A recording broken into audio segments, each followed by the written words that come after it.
Greetings and welcome to another edition of the Red Pill Diaries. I'm your host, Rashid, and I want to thank each and every one of you for joining me on the evening or the noon newscast. Okay, you know we used to do this all the time, so I'm going to reintroduce doing some of the shows around this time or whatever, because I have a hectic schedule, I have a family, and I'm trying to get a few things done, and so sometimes in the evening conflicts with my schedule, but we're still going to be doing most of our shows in the evening time because most of our listeners are evening listeners. Okay. I thank each and every one of you who may join us in the chat. I appreciate everything. I thank each and every one of you who are joining us on all of our platforms, be it Rumble, Twitter, Twitch, Locals, because we'll be streaming over at Locals right now also.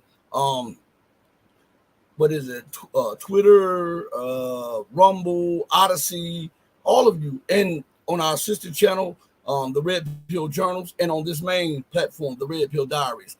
Once again, thank you all for joining us on the most powerful platform for truth, bar none, anywhere across the globe.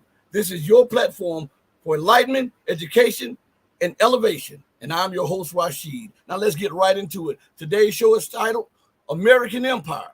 The NATO war machine must be fed. Now, before we go into the intricacies of NATO policy, I want to address a few things back home because I've seen a few comments and I've seen a few videos that were dealing with the Arizona GOP chairman, Jeff DeWitt, and the leaked audio showed him floating, a job for Carrie Lake. I think her name is Carrie Lake. I think for a Senate race. Now check it.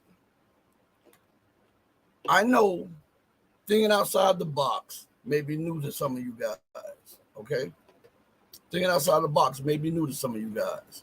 But on this channel, we force you to think, and we provoke thought, and we show you different aspects of different situations. Okay, we don't just take the line that's commonly taken. We look at it from different angles so that you can see and understand what this is or what this could be. All right. So now I'm going to put in a couple keywords and we're going to address this in just a second because this has everything to do with empire. Remember that the empire is flailing, falling, and in total and utter chaos and decline. Remember that. That is one of the main things whenever you view news, whenever you view politics, and whenever you view geopolitics, always remember that the time that we are now in is a time of utter chaos, decline, and collapse of not just the American Republic, but the American empire and the Western world. So when a nation is in decline, when a republic is in decline, when an empire is in decline, and when a entire international order is in decline, some of the reasoning and some of the perspectives that they give can be suspect. Okay, can be suspect. So I want to advance a few things to you, and I'm not saying it is, and I'm not saying it's not, but it would be less than me to advance a school of thought outside of the normal thinking of this situation that takes place with the GOP congressman and with the woman running for the Senate. Okay, so hold on one second. I'm going to pull this up and we're going to address this, and hopefully we can see a different perspective. And I'm not, again, let me say this, I'm not, because I don't care one way or the other with U.S. politics. I don't care one way or the other with Western politics because it's inherently corrupt. And you must learn that you don't change the system because the system is inherently corrupt unless you go to the core. You can't remove a couple of people out of the system and think that you're changing the system. When it is inherent, that means it goes to the very core, the very DNA of something. And unless you go into that DNA and graft that out, it remains inherently corrupt. Okay? So I just put in a couple keywords. What were the keywords? Let me go back and see, and then I'll come right back to this. Congresswoman taped governor trying to bribe her. I'll put that in. And so I put that in, and CBS, I click on the first article that comes up at CBS News. I'm telling you how easy this is, okay? So the article is titled, I hate when they have these little pop-ups or whatever. I could put it on the screen, but you know how sometimes when you put certain things up there, it makes the screen lag or runs slower. So I didn't do it. I'm doing it on this other one. So it says Arizona GOP Chairman Jeff DeWitt resigns after leaked tape showed him floating a job for Kerry Lake to skip Senate race. Now, the first, and I'm reading this for the first time with you all, and we'll address this. And I'm showing you just how corrupt and in decline the system is, and how this is 1984 all over again. For those of you who know what I'm talking about, the book 1984, okay? Where what you see is not what you get, okay? Remember in that book, deception, chaos, right, and propaganda were a lot of the tools used to advance the policies of government, right? What you thought you saw, what you thought you heard, what you thought you were getting was not exactly what you heard, saw, or were getting, all right? So let's go into this. It says, Arizona Republican Party Chairman Jeff DeWitt resigned Wednesday after he could be heard in a leak recorded offering a job to the U.S. Senate candidate Kerry Lake and asking her to name a price that would keep her out of politics.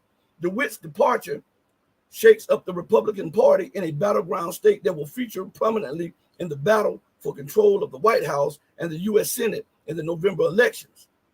At the time of the recording last March, Lake was waging an unsuccessful court fight, challenging her loss in the 2022 race for Arizona governor and gearing up for a U.S. Senate campaign.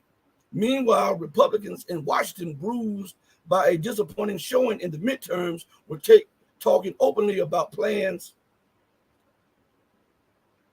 to seek GOP Senate nominees who would be more viable in general elections. Now, we're going to stop right there.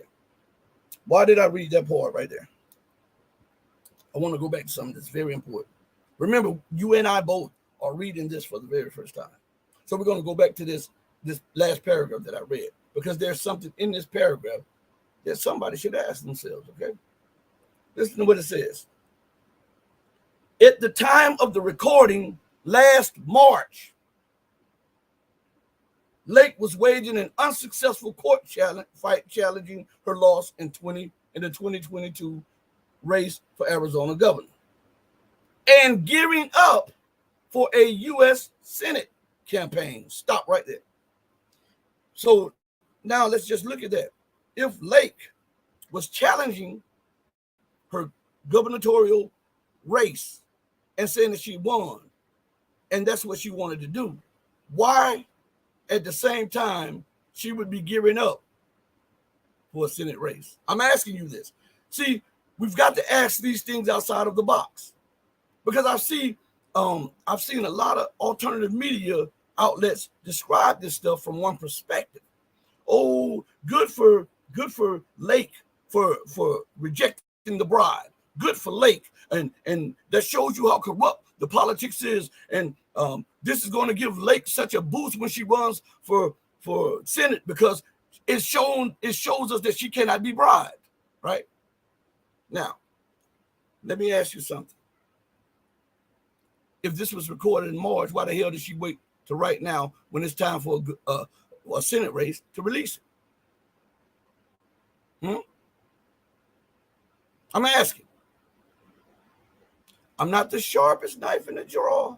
I'm not the spoon, the fork, and I'm definitely not the butter knife. If you've had this recording and it was so paramount to your honor and integrity, why wait to release it when it can benefit you in a Senate race? If it was moral, if you were moral and ethical, if you had morals and it was ethical, you would have released it then when you were disputing the Arizona gubernatorial race.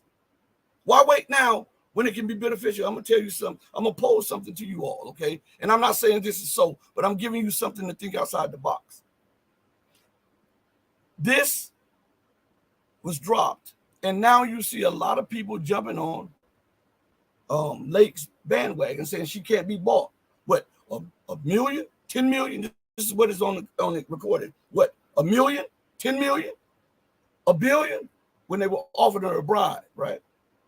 Now here's something that stands out. How did she get the tape recorded in the meeting? I'm asking. Because when they have these secure behind the door meetings, isn't everybody checked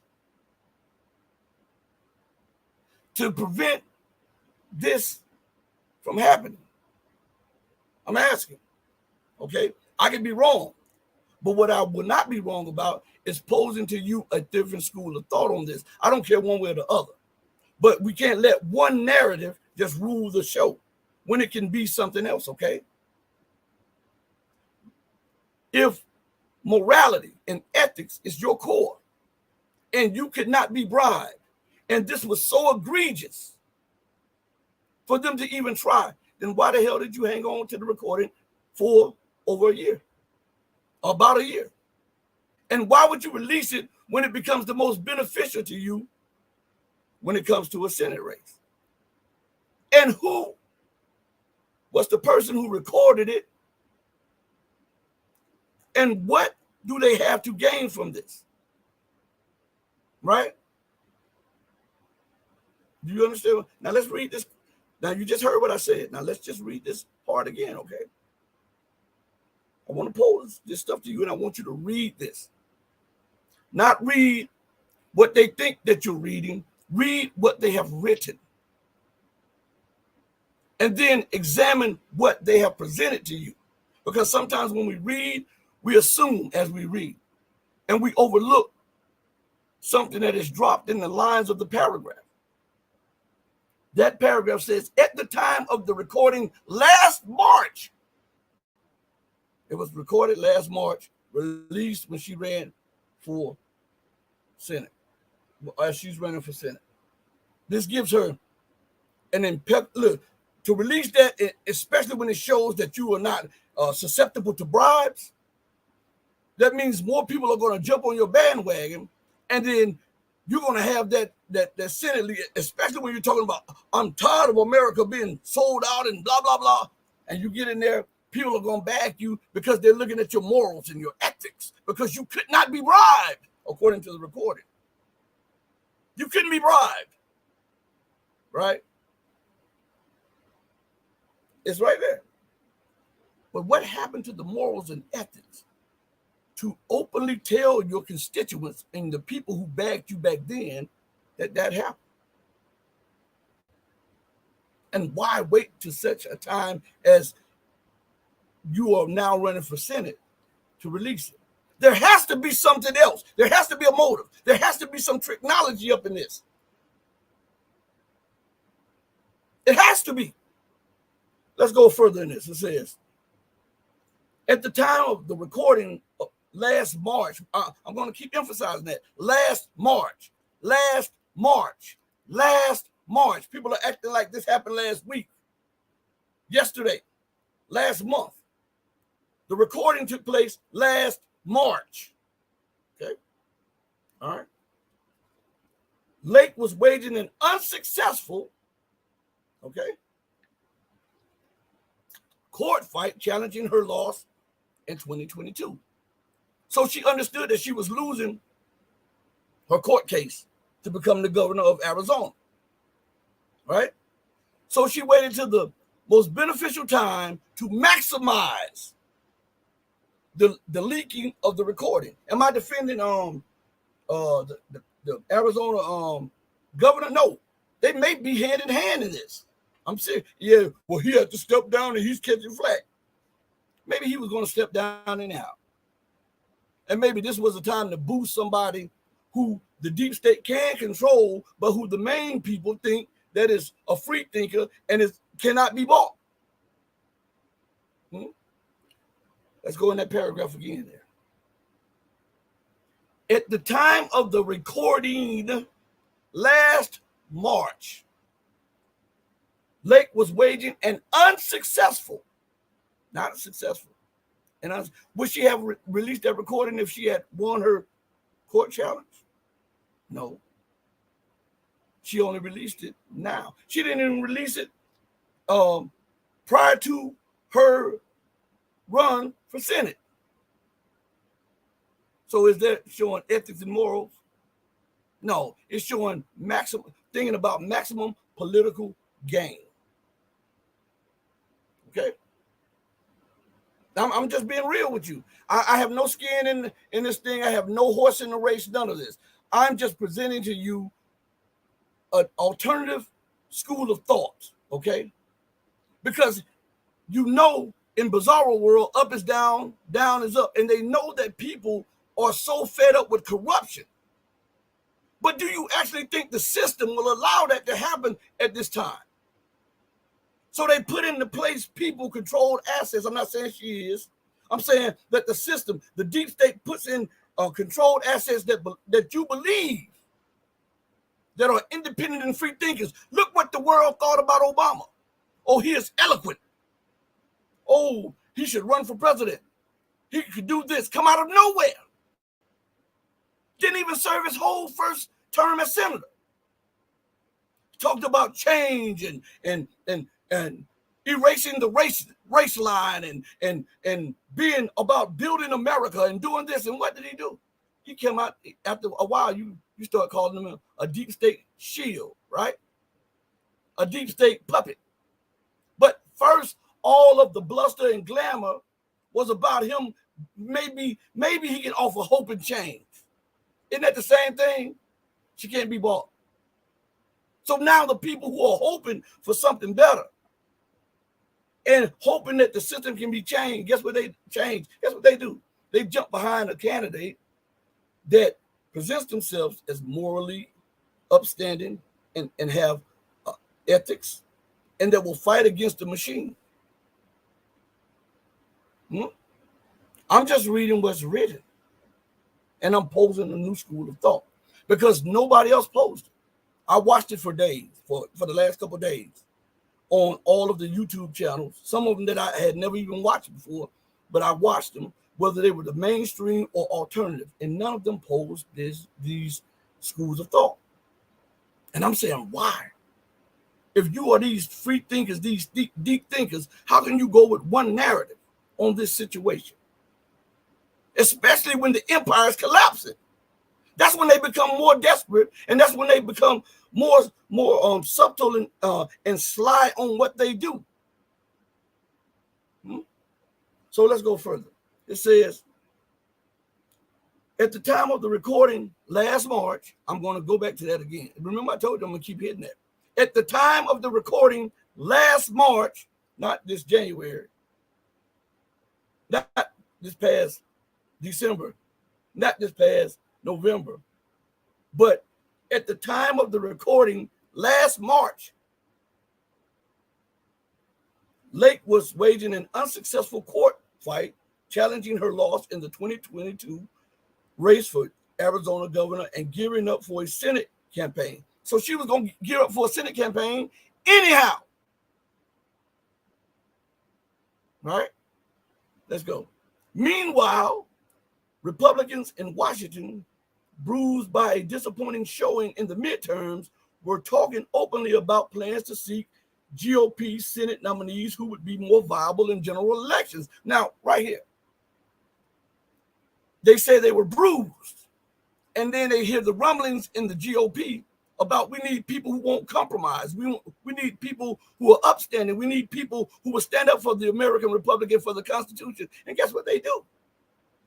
They set up situations like this to fool you, to put people in office to do what they want them to do. You think they're changed? Look at the House Speaker. Didn't I tell you when y'all were talking about, oh, he was going to do this and he was going to do that? I said, okay, we shall see.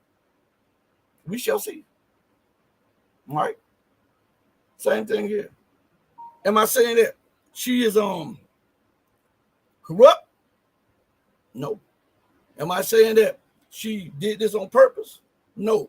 I'm saying, but this is a line of thinking that is real, that can be looked at and cannot be overlooked. because the deep state is in trouble. The American Republic is in trouble. The American empire is in trouble. And do you believe that they would allow this to happen at a time when they are being swamped by black swans and geopolitical events and economic turmoil? Do you believe that? Do you believe that these people who have ruled so long, and they have think tanks that envision all types of scenarios, they fund these think tanks to think about this, and come back with a report. You think that they missed that? I'm asking. I'm just asking. So, listen, it says, it's talking about the recording. It says, there are very powerful people that want to keep you out. DeWitt tells Lake in what he described as a selectively edited recording, first published by the Daily Mail. But they're willing to put their money where their mouth is in a big way. He does not say who asked him to approach Lake, but said they were back east. He asked her repeatedly not to tell anyone about the conversation. That's not suspicious to you. Huh? That's not suspicious to you that these big donors would request a meeting with her and allow her to walk in without being checked. And then he would say all these things. Oh, don't tell anybody, though. Oh, don't tell anybody, though. These people, never naming the people. But look, they're offering big money, though. But look, but you can't tell anybody, though. These are powerful people. They'll kill me. They'll kill me. All right? And she holds on to that. And then it starts dropping when it's most beneficial to her candidacy for Senate. Does that make sense to you? I'm asking. This is what I keep telling you. The system is outrageous, buddy. You guys are going to see this. You're going to see this. I know some of you, see, when there's a longing for change and you're about to lose hope in what you believed in, sometimes you gravitate towards that, which is offering you something that you're looking for. Let me give you an example.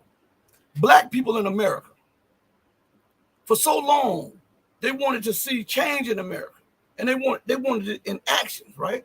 They wanted it in policy actions. And so when Obama steps on the scene, they gravitate towards him because he could speak the lingo whenever he wanted to. He could mesmerize them with his sports and all of that stuff.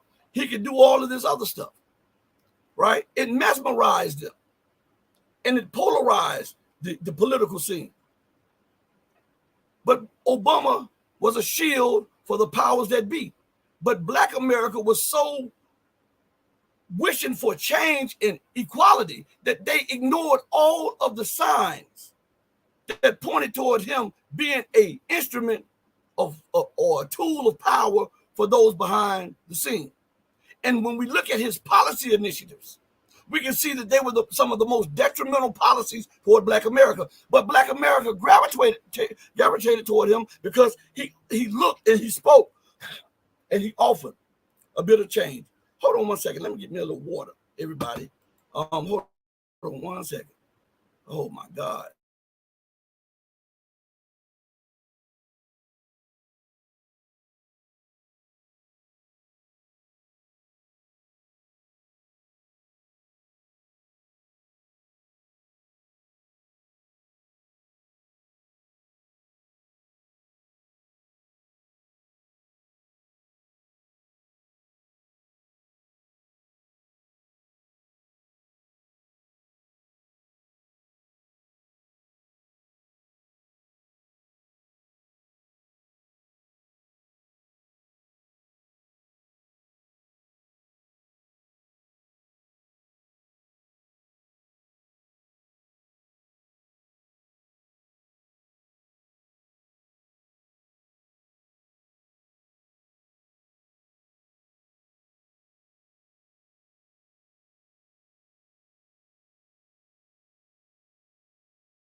Oh, come on, YouTube. Stop muting my mic.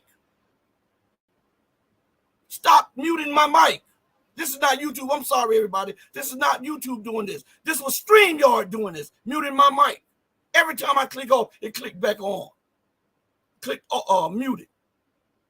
I'm asking you all, but they can't stop the bum rush. I can still say what I've said. What I'm saying to you all, and to be honest with you, that pissed me off just a second ago, what they just did. They're always trying to stop the show. That lets you know that something that I'm saying it resonates. Some of the stuff that I'm saying reaches the hearts and the minds of the people. They don't want you to think, so they continue to suppress my numbers. I even see on Rumble now they're starting to unsubscribe some of my subscribers. I saw it. I watch all of that. So, they did it on Twitter. But I want you to just listen to me for a minute. And I don't know how much got blocked. I don't know how much got blocked by them muting my mic over and over again. But Obama was a shield for Western hegemony. Black America couldn't see it. And even today, if you say something about Obama, I have family members that talk politics. They won't talk it with me because I point out facts. And the facts are against what they believe and what they want. And when you talk about Obama, they get offended with you. Do you know they will even stop talking to you for a while about Obama? Even when I lay out, hey, look, this is his policy here. This is his policy there. This is his policy there. This is his policy here. How can you say he was for you when he did this, and this? How can you say that he was for you when he gave you this over here that was 10 billion, he took $1 trillion? How can you legitimize that and say that he was for you? So they get mad at me when I point out these facts. And I tell them, look, you're not mad at me because I didn't do that. I'm just telling you that. You're mad at him, but you're taking your anger out on me. It's the same thing when I talk about Trump, when I talk about Biden. Remember, all of these people ran in the same circles. So they have similar interests. It was a time when Trump hung out with Hillary Clinton and Bill Clinton all the time. I'm talking to mostly white America right now, okay? Because you heard me go in on Obama for black America. Now I'm talking to white America. You know me. I don't care about what. I'm going to tell it to you regardless. Regardless. All right? So, look at the policies that he instituted. I'm talking about the main policies that he instituted. Were they truly beneficial to the recovery of the American empire? Or were they a sideshow? Let's look at some of the things, and we'll address it because this goes right along with this. And this also gives us a stepping stone to address NATO and all of this other stuff. Trump says the buck stops here, right? As the president. Just like George Bush Jr. said, the buck stops here. Remember, he said NATO should be disbanded. Did he disband NATO? I'm asking. Forget all of the other stuff. If the buck stops with the president, did he disband it? Trump didn't start a new war in the Middle East. Nobody committed acts of war. And it was only due to Iran's measured response that the war didn't escalate. Right? Trump says he didn't want to pull out of Afghanistan, yet he was getting ready to pull out of Afghanistan. And they were getting ready to pivot to Asia for China. What difference is that with what Biden is doing? Huh? What difference is that from what crazy Biden is doing? And we know that he's crazy. I'm telling you, you know Biden is crazy as hell.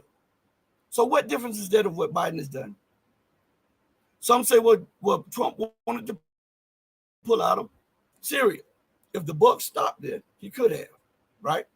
Either the buck stops with the president or it doesn't. And if it doesn't, then why the hell are everybody focusing on the president? You should focus where the buck stops at, right? Nobody wants to address these issues because they are uncomfortable issues to address. And that's why people get offended with me, because I'm in your face with it. But like that old song says, mama didn't raise no fool. I just look this way.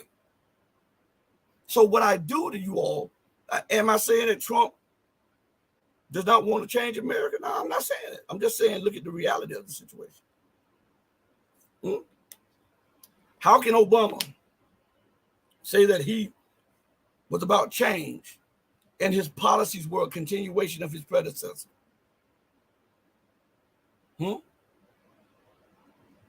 I remember John Kerry sitting on a panel. I used to have it on my screen. Matter of fact, hold on one second. Let me see if I can bring this up.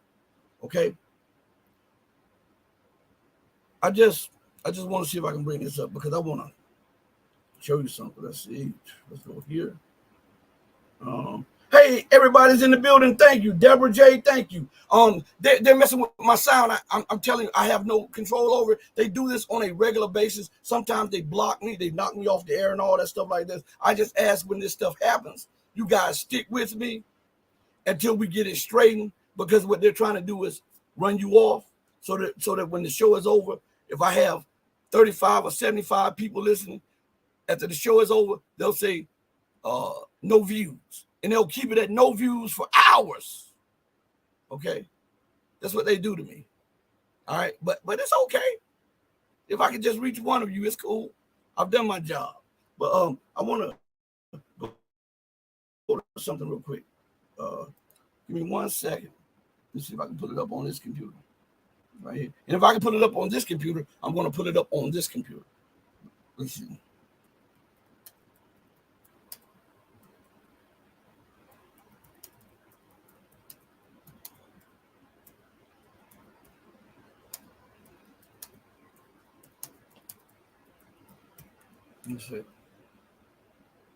Let's see if that's the one. Hold on 1 second.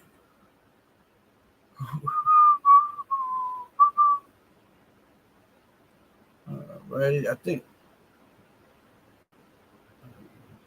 this might be it right here. I'm trying to find the longer version of it, everybody. Hold on 1 second.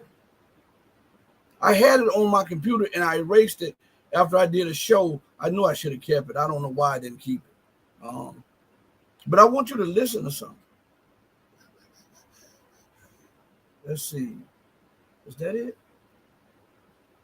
Yeah, that's it. But that's too long. I just want the 3-minute view. I had it on my other computer, but my other computer went down or whatever like that. But hold on 1 second, everybody. This is very important that you hear this, okay? Because this shows you where we are with the politics and with the so-called different presidents, and shows you that all of them become belligerent tyrants. And I'm gonna bring something else up to you too in just a second. Let's see. And all of this connects to NATO, the blood rain of NATO too. So that's why I'm searching for this so diligently. I don't want to put the entire thing up there.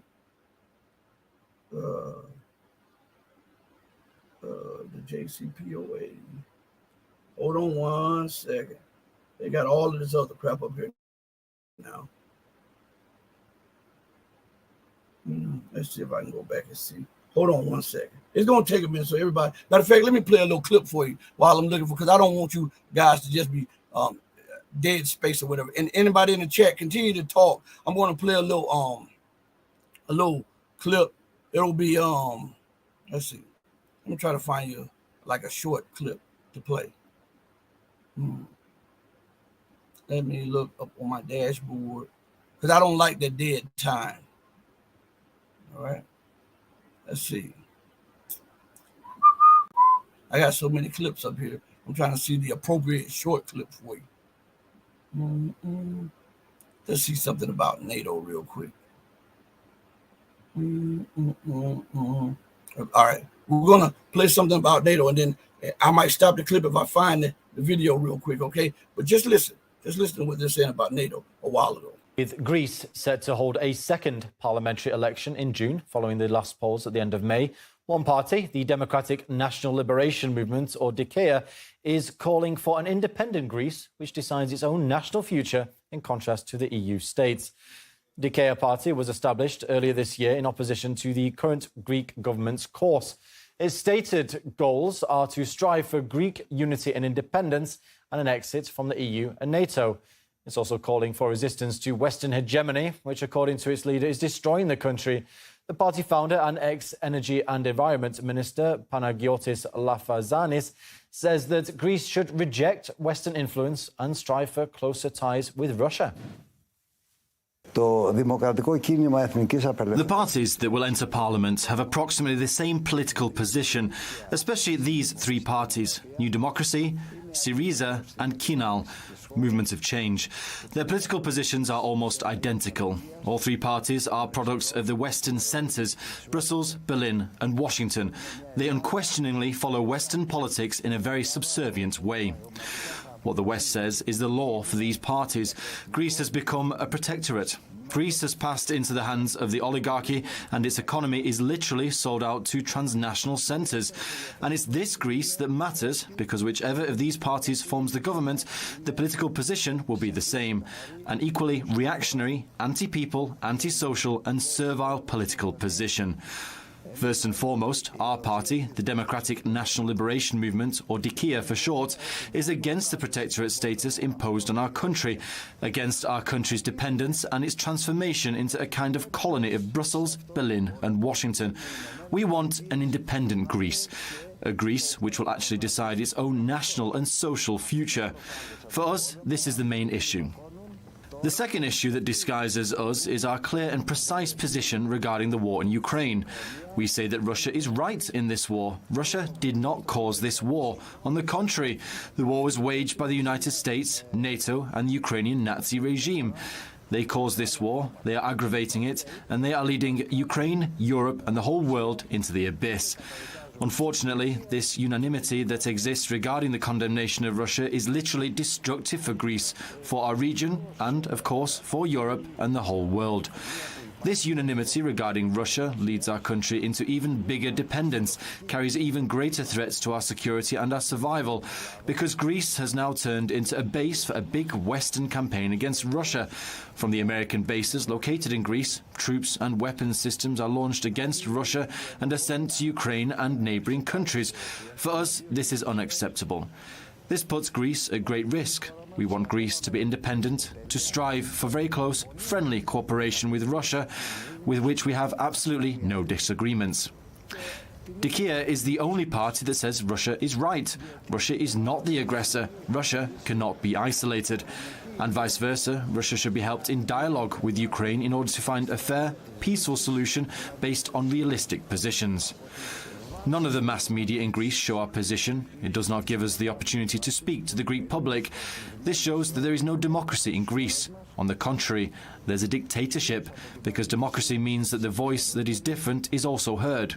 NATO wants to escalate the war in Ukraine to an extreme form. I think that we are at the beginning of this war, its expansion and not the end of it.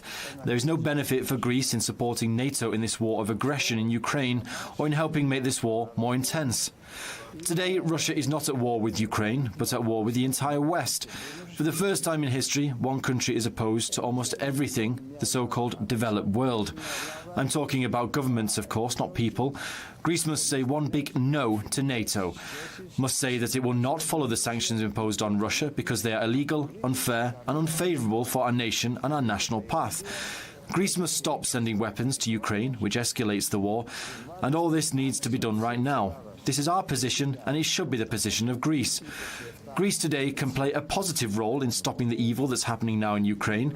This should be the mission of our country, rather than being a colony and a pawn of NATO, America, Brussels, Germany, and of course, in this dirty war. All right. It seems like they scrubbed the internet of the short version. They had a minute and some version with him talking. But see, I get past all that. I can find something if I'm looking for it. They got like a minute and like 29-second clip, right, of John Kerry talking about this certain issue. but they're talking, the newscast is talking over him part of that time, and they have the long version of the speech that he was given when he was being questioned back and forth on this. But I found the Reuters readout or the Reuters article on it. Okay, so I won't play the video, but I got the article that has some of the clips, the quotes in it. Okay, so that's just as good. That'll allow me a chance to read it to you, and then we can go and we'll see just how desperate the empire is. Remember, I want you to understand something. We know for a fact that Joe Biden is crazy as a donkey's butt. We know that, right? We know that. And look what he's done. Look what he's doing. So if we measure that and we know that Joe Biden's as crazy as a donkey, but let's measure something else, okay? Because fairness is fairness. And we have to measure everybody by the same metrics, okay?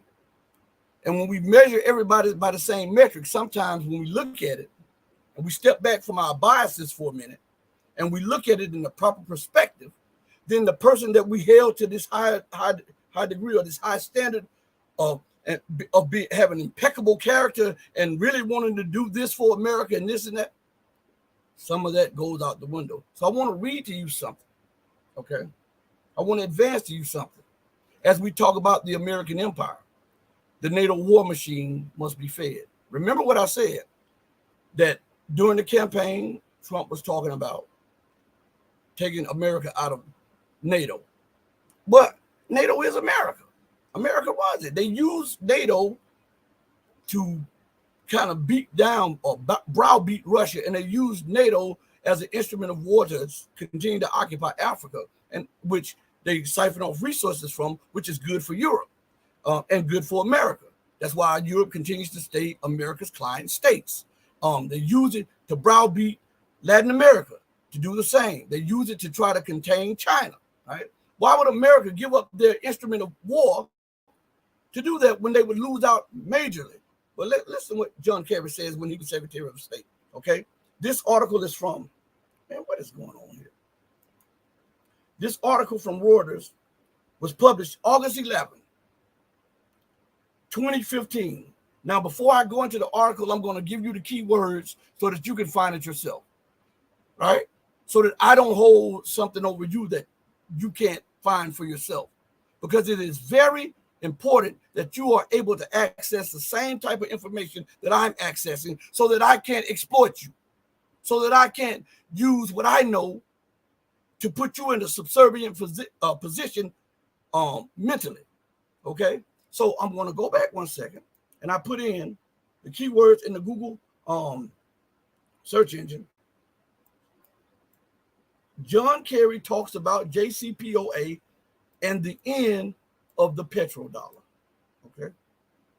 All right. I put that in it so that you can. Now, let me say that again. John Kerry talks about the JCPOA and the end of the petrodollar. Now, I put in, when I was searching, I put in some other stuff and in YouTube, and I found certain clips, but those are the clips that I can do without. They talk about it, but they have all this stuff before and after and in between some commercials, and we don't need that. We can go right to this article. It's cool, okay?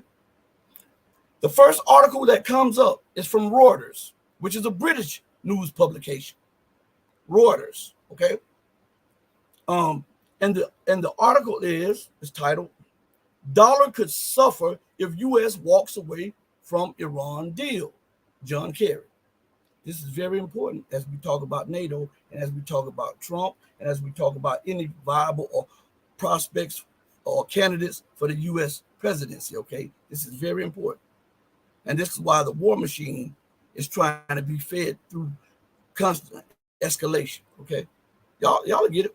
Just give me a second, all right?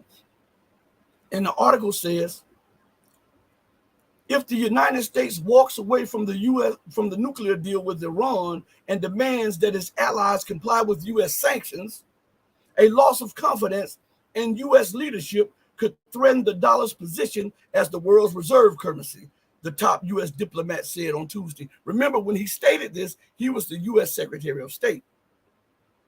He had also ran for president, and there was questions about him winning that election. Did you know the same questions that everybody talked about with Joe Biden and Donald Trump. But back then, the shoe was on the other foot with that. See, I don't care which party, but I'm gonna point this out. So we have not reached territory that we haven't been before. Okay, remember that. And if for those of you who may be too young, go Google it. A disputed election. Go Google it. So look, it says we will turn around and nix the deal and then tell them. He said, if we turn around and nix the deal and then tell them you're going to have to obey our rules and sanctions anyway, that is a recipe very quickly for the American dollar to cease to be the world's reserve currency, the currency of the world. Excuse me, John Kerry said in a statement. Now, what's important about that? That's exactly what Donald Trump did. Right? Right? See, this is what I'm saying. I beat down Joe Biden. You know that. You know I beat down Obama. I beat down Bush, Clinton, all of them for their outlandish, outrageous policies. But I would be remiss if I didn't point out these facts here. Okay?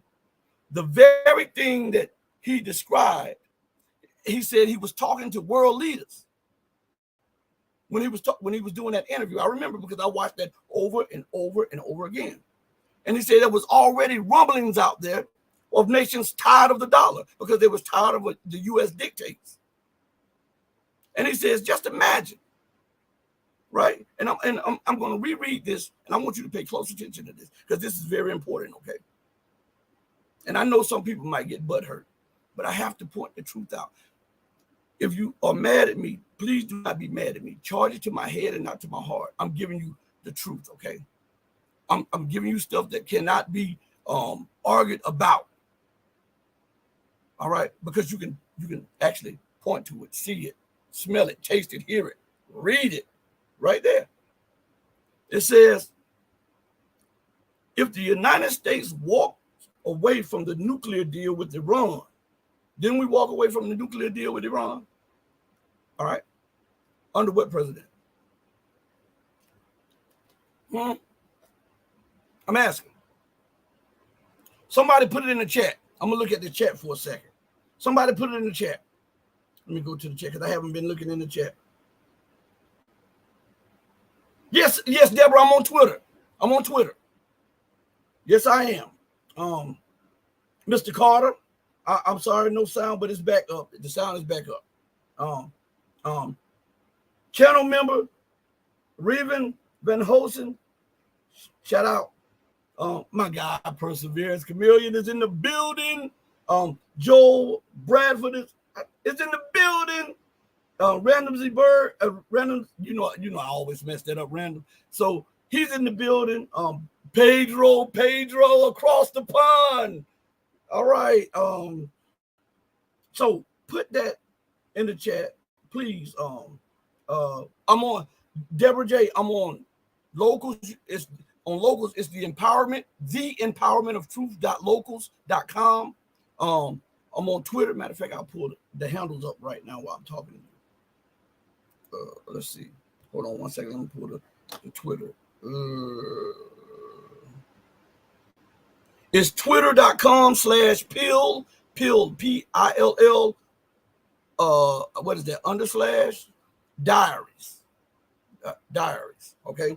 I'm on Twitch. Let's see.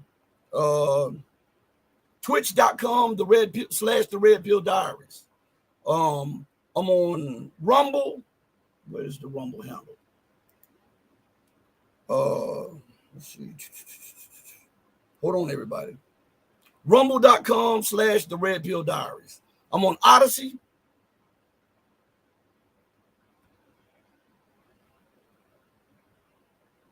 Odyssey.com/@the-red-pill-diaries. I forget what this 9 or something like that. But please join those things. They're free. And I also have a Patreon if you'd like to join the Patreon. It's patreon.com/the-red-pill-diaries. If you want to become a channel member, you can become a channel member. That's cool too. If not, just give us a thumbs up, watch the videos, share the videos. I really appreciate it. But now let me go to something. And shout out to everybody that's watching on Rumble too and Odyssey, and those who may be watching or will watch on Twitter and on Twitch. Let's see. Let me go to something. Go back to this article real quick. So I want somebody to put this in the chat. Under which president did we walk away from the JCPOA? Please put it in the chat real quick. Because I'm a hand Joe Biden all the hell he can get, but I'm also going to point out the truth too with other people. All right. Every time I think about Joe Biden, I say, this dude is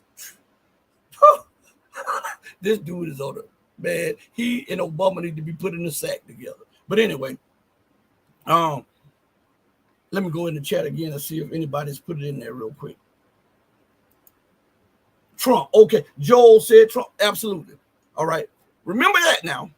This is what I'm telling you, because everybody thinks that these different people are offering a different take on America, and they're going to do this and that for America. I want you to understand this. I'm breaking this down for you, and I'm going to use the articles to break it down for you so that you won't say I've embellished anything or I put my own 2 cents into it. Okay. All right. Because I don't care anything about the political system, because I know what the political system does to people who gets involved in the political system. All right. So, and I'm not knocking you if you do. But I think when you're a Republican or you're a Democrat or you're independent or you're of this policy, you have to compromise a little bit of yourself, and you can't really tell the truth wholly to the people, because you have to walk a party line. You have to do this. You have to do that to show up support for your party. Well, my party is humanity. And so I'm going to walk the fine line of following God and doing putting in the play what God said, put in the play, truth. And to bear witness to the truth, even if it be against your own self. Okay? And if God is for me, I don't care who is against me. If God is for you, who can be against you? Man, I'm telling you. Whoa, I feel good. You should feel good too. Let's go a little. So Joel says Trump. All right. Now let's look at this article again. It's very important. If the United States walks away from the nuclear deal with Iran and demand that its allies comply with U.S. sanctions, stop right there. We already know who walked away from the nuclear deal, right? And what did he demand after that? That everybody sanction Iran, right? Why am I saying that? Am I coming down on Trump? No. I'm showing you policies. And I'm showing you where we are with the policies and what these policies lead to. Okay? It says, and demands that its allies comply with its sanctions. That's what was demanded of all allies and people alike. America tried to impose its will on the world after it breached the JCPOA. Iran didn't breach it. America did. Right? This is what John Kerry warned back then.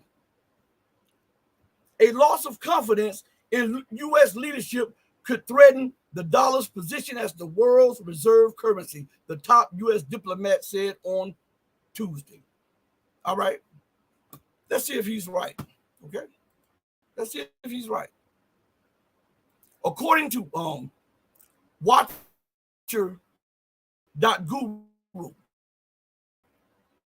there's an article that came out, said BRIC offers bonds worth $28 billion in local currency, not U.S. dollars. Then there's another article that comes out, says, where is it at? Right here. Let me see if I can pull it up.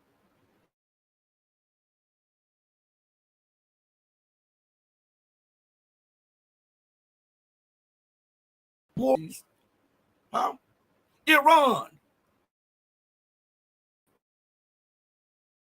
no longer uses the dollar. I didn't know this. More than 50% of trade that China does now is done outside the dollar. Did you know that? And so when it was told to me, I went and did research.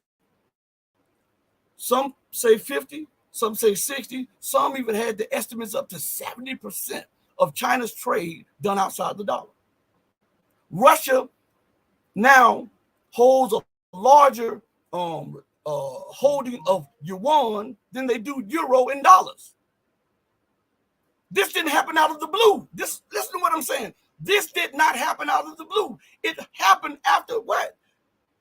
The U.S. leadership was warned that if we get into this deal with Iran and we don't honor our agreement and we pull out, and then we demand that everybody that we said that, hey, get on board with this agreement, we're going to honor this agreement, and that'll keep Iran from becoming a nuclear power, that'll let Iran come back into the fold of the so-called, quote-unquote, civilized world. The dollar will be maintained, and everything will be okay. Now we look at the situation. America pulls out the deal, sanctions nations for not following her cue for pulling out the deal, threaten other nations for sanctions. And now, what did he say? That will cause a confidence crisis in U.S. leadership. What did he say? And could threaten the dollar's position as the world's reserve currency. What is going on? Again, if we're gonna go after Obama, which but that's, man, I just, that dude just does something, makes my skin boil. But anyway, and if we're gonna go after Joe Biden, you know, the crook, and the kook in office now, we've got to also put the broken eggs in the nest with the chicken that broke them too. And we know that it was Donald Trump that pulled out of the JCPOA and demanded these things, right? And look where we are financially, and look what's going on with the world moving outside of the dollar. This did not happen outside. Even as we talk about America first, how could that be America first when you were pre-warned? Hey, these leaders are saying, listen, our policies have been erratic and unsound. Now, if we go along with this deal, you've got to honor it. If you pull out and then threaten to sanction people who went along with the deal, then you know what? We don't want your leadership no more, and we don't even want your dollar anymore. That happened. But it didn't happen in a vacuum. It happened after being told that. So that was either dereliction of duty or ineptitude of leadership. Do you understand me? So it goes further. Listen what he says here. This is very important, what I was just telling you about. If we turn around and nix the deal, and then nix the deal means kill the deal, to breach the contract. That's what he's talking about. If we turn around and breach the contract or leave the deal, and then tell them, who is them? Who are these them? The people who they brought to the table. Carry in the audio, he tells you India, Iran, India, China, Russia. He starts South Africa. He starts naming all of these nations, the very nations that are ditching the dollar right now. In that lecture, Kerry mentioned them by name, a lot of them. And he says, if we turn around and nix the deal and then tell them, you're going to have to obey our rules. You know that rules-based international order, where the rules apply to you, but not to me. In America's eyes, in Britain's eyes, he's talking about that. You're going to have to obey our rules and sanctions anyway. That is a recipe very quickly, not shortly, not down the road, but that is a recipe very quickly for the American dollar to cease to be the reserve currency of the world. U.S. Secretary of State John Kerry said at a Reuters newsmaker event. Now, I want you to understand something. What is going on? What is the United States mad about? Huh? What is the United States? To show you just how those words reverberate across political lines, to show you just how bad things have become. I'm going to go back to a clip that I played on this show a couple of times, just the first 2 or 3 minutes, right? Just the first 2 or 3 minutes, because it goes hand in hand with the policies that were enacted and the ramification of those policies that were enacted. And when we look at that, we can see now a desperate America, which is the linchpin to NATO. And so they're fighting for NATO supremacy. They're fighting for U.S. hegemony. They're fighting for dollar supremacy. And in return, when you have dollar hegemony, dollar supremacy, you also have a strong pound, a strong euro. So all of them have an economic vested interest in maintaining dollar supremacy and hegemony, for maintaining NATO hegemony and supremacy. You understand what I'm saying? But the policies that were going to be the nuclear explosive at the base were already enacted. And to some people's surprise, it was enacted by Donald Trump. But nobody tells that. Nobody says that, right? So look, let's go to something. Listen to this again. Welcome back. More warnings this morning coming out about doing business with China as Xi Jinping moves to make China the #1 economic superpower and overtake the United States. I spoke with Texas Congressman Michael McCall, the chairman of the Foreign Affairs Committee. We spoke here at the Milken Institute. I want to ask you about China because now the Chinese Communist Party has been able to get the Saudis to transact in the Chinese yuan. Are you worried about the dollar losing its reserve status? Well, not so much that. What I don't like, all of a sudden they're the peace broker. You know, they show up at the 11th hour. We're not there, right? When we don't lead, China fills a void. So they negotiate this peace settlement between the Saudis and Iran. And all it really means is they can have embassies in their respective countries. But they're doing it. Macron went to visit Chairman Xi in Beijing when I was in Taipei. What I do worry about the dollar is in the Belt and Road Initiative, that's their debt trap. You have to sign a contract saying, I'm going to sign up for the digital yuan. What China wants long term is for the digital yuan to be the global currency and not the U.S. dollar. That's incredible. That's incredible, she says. Right? But you had the forewarning. So let's go a little further, okay? Because all this, when you understand this, you'll see why Iran is at the butt end of what America wants, war with Iran. Because they see that as the linchpin to collapsing the American empire. They see that. And so Iran, in their mind, is something that must be dealt with immediately. Not, listen, these people are lunatics. They're sociopaths. Not the policies that they initiate should be dealt with. Not the people who are suffering at the hands of the policies within her own borders. They should not be looked at and dealt with in the proper manner. Iran should, because Iran is the cause. The politicians are not the cause of it. The policies of those politicians are not the cause of it. It's Iran. And when it's not Iran, it's China. And when it's not China, it's Venezuela. And when it's not Venezuela, it's Syria. When it's not Syria, it's Mali, Niger, and Burkina Faso. If it's not them, then it's Russia.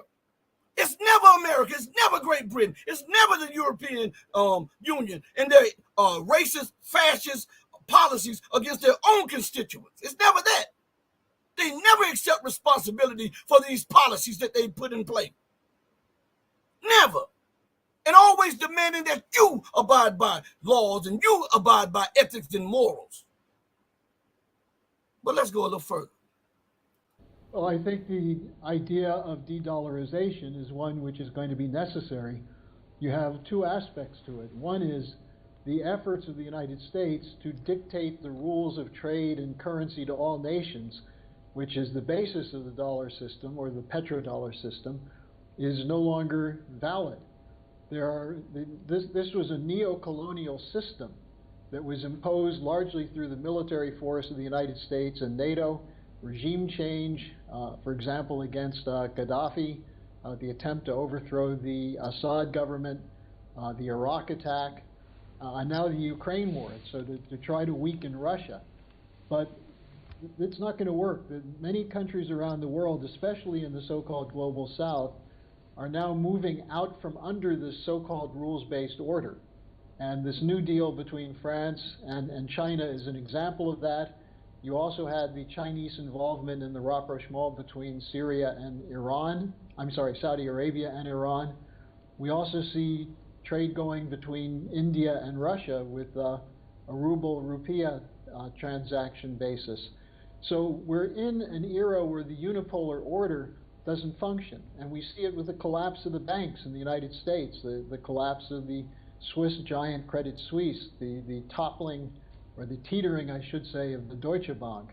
So we're moving into a new era in which the emphasis will be on multilateralism rather than rule by one unipolar power.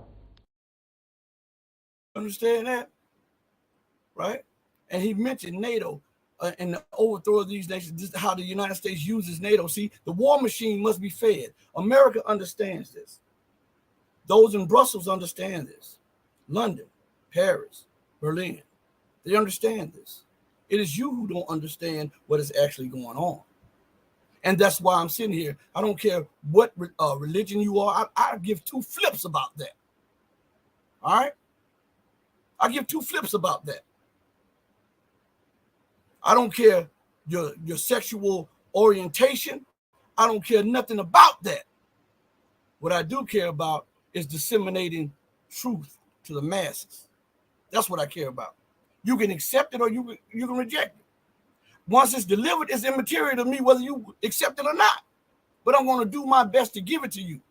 And I'm going to empower you by the grace of God, by showing you how I came about getting some of this information so that you can get it yourself and you can pass it on to the next person. The more people that are learned and that comes into the knowledge of this stuff, the more powerful you are. And the better you can deal with the situations that are arising. Okay. So let's go back to this again, because it's very important. And I was talking to my children the other day.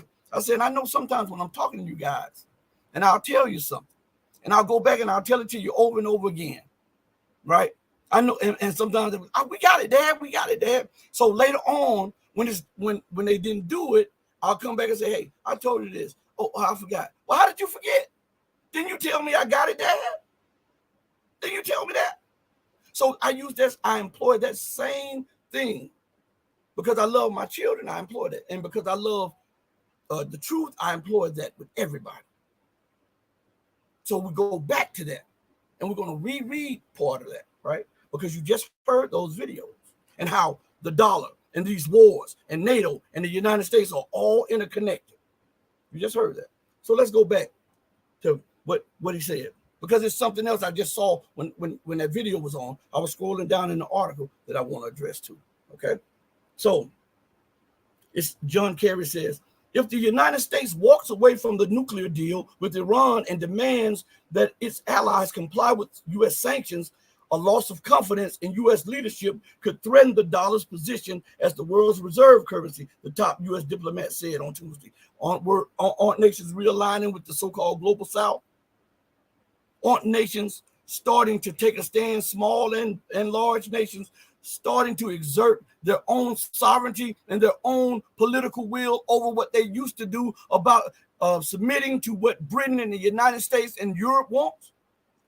Well, that didn't happen out of the blue. John Kerry saw it and he said it. And I don't even like John Kerry too much because I know he's a flip-flopper. But that's what he said. After talking to all of these leaders in the region and spending hours upon hours in different capitals, especially when he made those trips at the end of his tenure as Secretary of State. He was talking to he was trying to hold together the dollar as the reserve currency of the world. And he was getting input from everybody. So he was listening to what they were saying. And he came back and in a Reuters interview, he was talking to the people and telling what they said to him. Right? And the next administration came in and did the total opposite. And now we see nations moving out of the dollar. We see nations no longer looking to American leadership. We see nations forging groups together where they can trade and do business outside of Britain, outside of the United States, outside of the European Union. That didn't come out of the blue. There was a warning there. How can you, listen to me good, how can you be mad if there's a four-way stop sign and you see it and it's lit up in neon lights and you see it a block away and the stop sign says, please, for the sake of your life, stop here. Even if you don't see any traffic, stop. And because you look two ways, you say, I don't see anything, and you run through the stop sign and the Mack truck hit you and kill some of your family members. How can you be mad at the driver of the Mack truck? Huh? You were the one who ignored all of the signs, all of the warnings. That's what the stop sign is there for. It is for a warning. Hey man, don't yield, don't slow down, stop. You need to stop here. They did. They only became more brash, more arrogant, because this is America. And in this article, you'll see what I'm talking about as we go further down, because I saw that when the video was playing. So we're going to read a little bit more, okay? The second paragraph says this. If we turn around and nix the deal and then tell them you're going to have to obey our rules and sanctions anyway, that is a recipe very quickly. And then he said, my friend, but it's not in the article. I remember him saying, my friends. I remember him saying that. For the American dollar to cease to be the reserve currency of the world. Now, give me 1 second.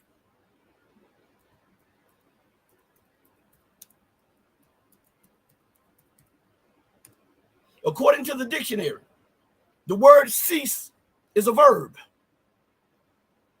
It means bring or come to an end. Come to an end. Come to a halt. Come to a stop. End, halt, stop. So let's read that part again.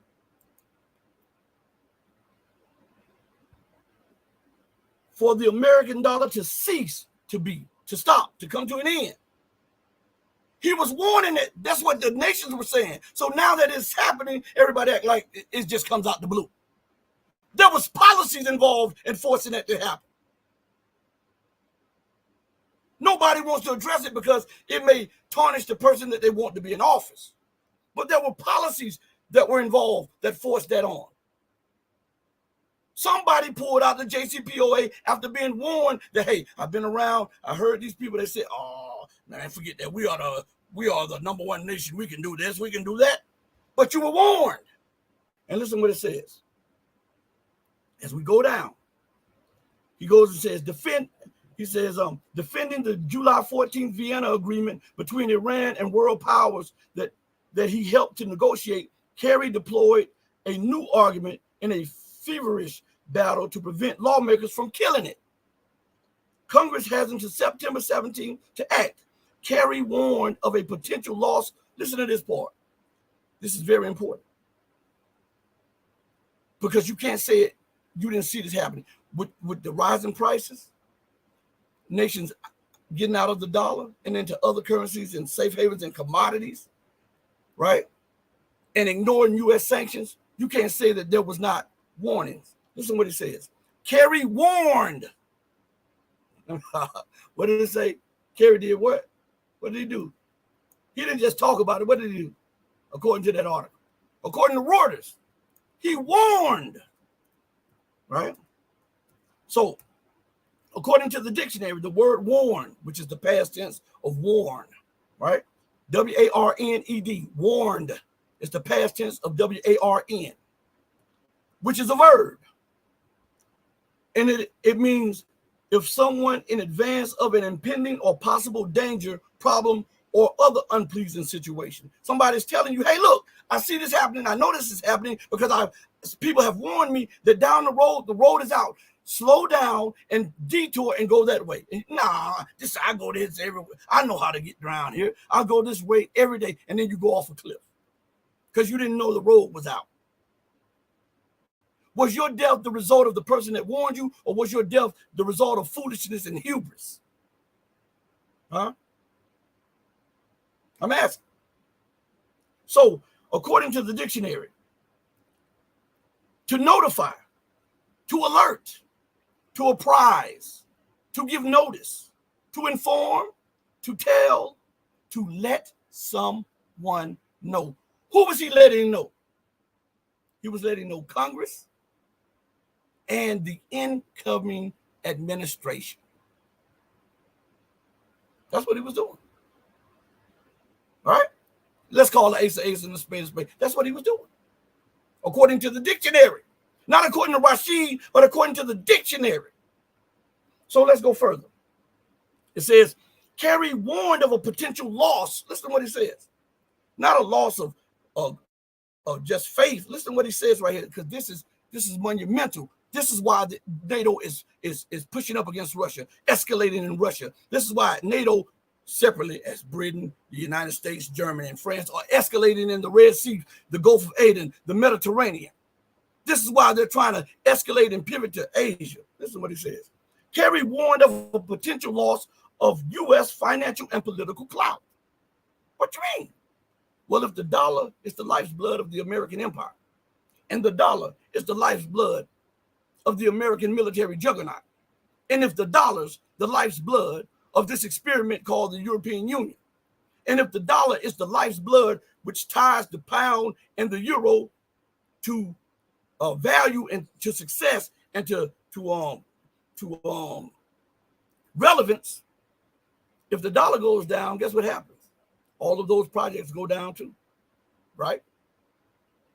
So it says, Kerry warned of a potential loss of U.S. financial and political clout. And if the United States falls financially, Britain falls financially.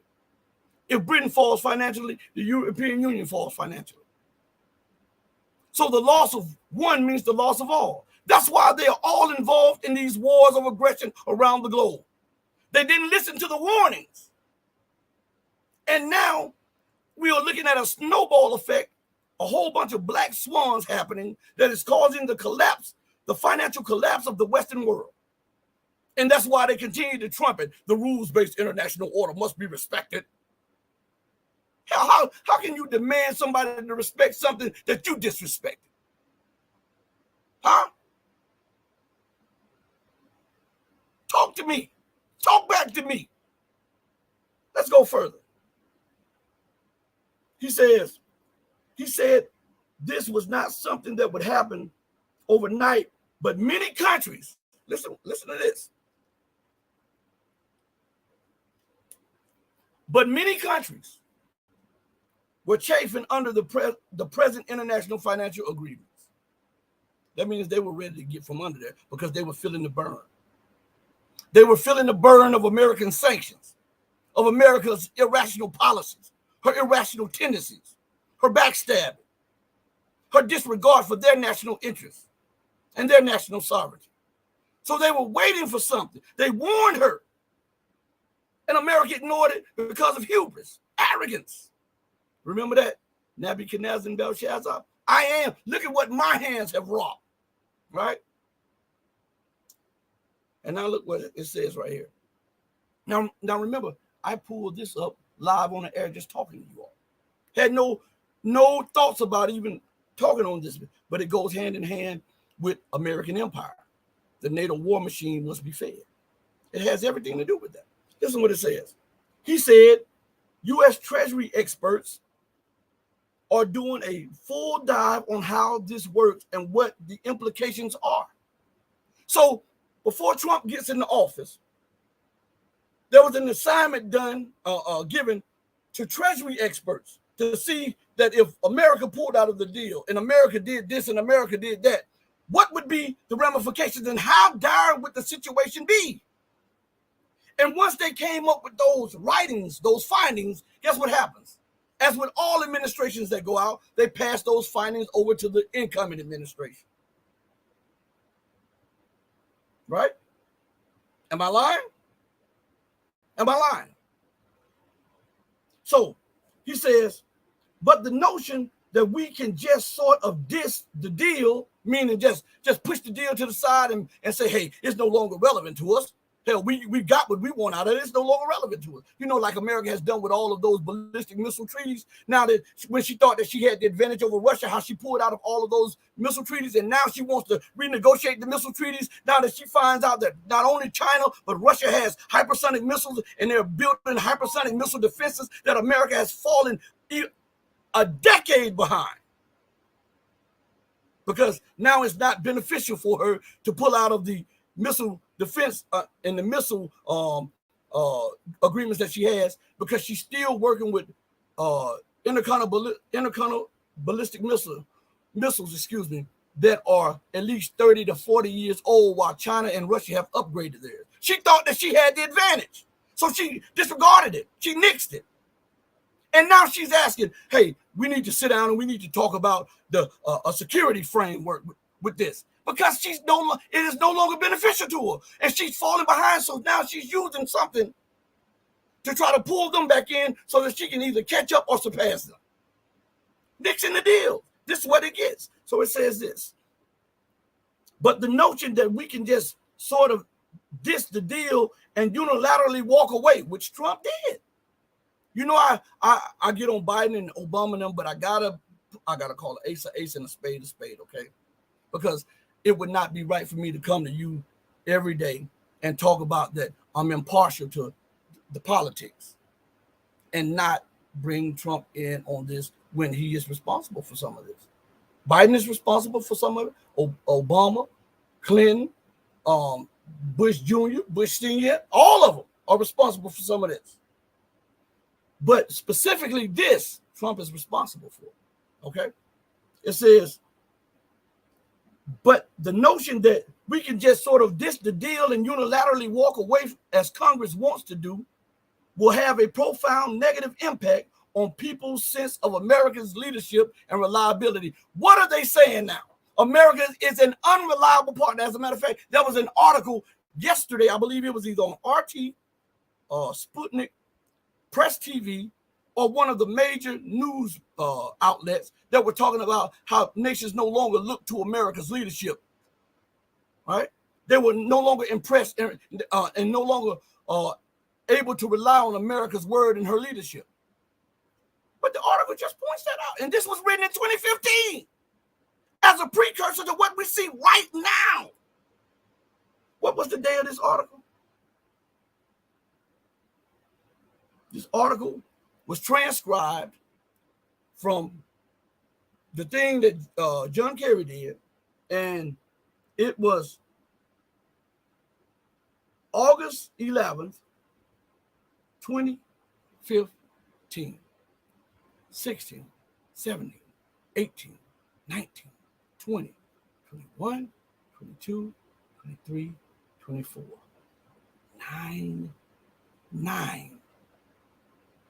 9 years. And we're seeing the ramifications of those policies and those warnings from 9 years ago. They did not come out of the blue. All right, let's go further. All right, and I know I have to go, but I can't leave this out like this. Listen to what it says. It says, now, you know, I told you about the hubris. This is where I wanted to get to, right? About the hubris. And listen to what it says. New York-based Boris Schlossberg, managing director of FX Strategy, BK Asset Management, challenged Kerry's reasoning. Now, listen. He didn't challenge Kerry's knowledge of who Kerry talked to, the leaders of those countries. He didn't challenge Kerry's knowledge of the content which they conveyed to him, right? He challenged Kerry's reasoning. Now, Kerry was in possession of more information than he let out. But this guy, he only sees American dominance, Western dominance, dollar hegemony. That's all he can see, because it's been that way for so long.